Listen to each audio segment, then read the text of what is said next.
होते ये Donald Trump कह रहे हैं मिडिल ईस्ट में कई नागरिकों की जान गई है, हम शांति चाहते हैं, संघर्ष नहीं चाहते हैं। ये भी डोनाल्ड ट्रंप कह रहे हैं मैंने कोशिश की कि युद्ध ना हो। ये डोनाल्ड ट्रंप कह रहे हैं कि मैंने कोशिश की कि युद्ध ना हो। बता दें कि डोनाल्ड ट्रंप ने कहा था कि दो हफ्ते का समय चाहिए, 2 हफ्ते के बाद वो ईरान पर कोई फैसला लेंगे।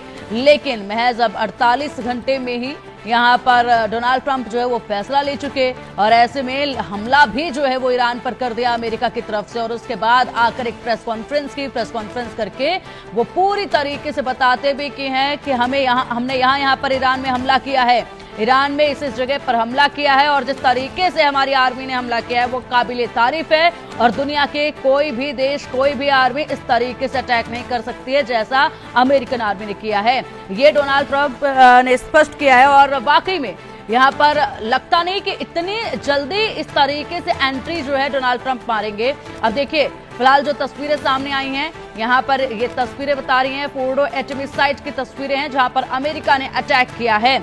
अमेरिका का ये अटैक अब ईरान क्या करेगा, क्योंकि ईरान के लिए एक बड़ी चेतावनी के तौर पर अटैक अमेरिका की तरफ से किया गया है।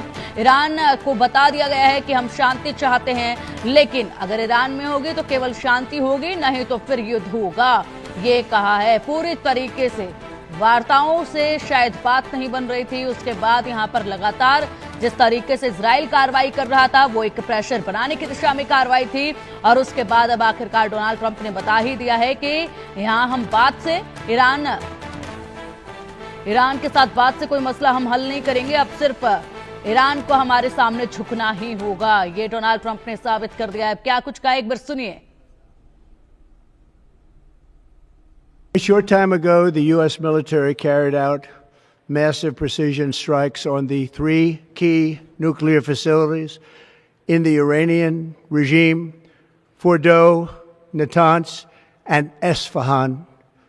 Everybody heard those names for years as they built this horribly destructive enterprise. Our objective was the destruction of Iran's nuclear enrichment capacity and a stop to the nuclear threat posed by the world's #1 state sponsor of terror. Tonight, I can report to the world that the strikes were a spectacular military success. Iran's key nuclear enrichment facilities have been completely and totally obliterated. A short time ago, the U.S. military carried out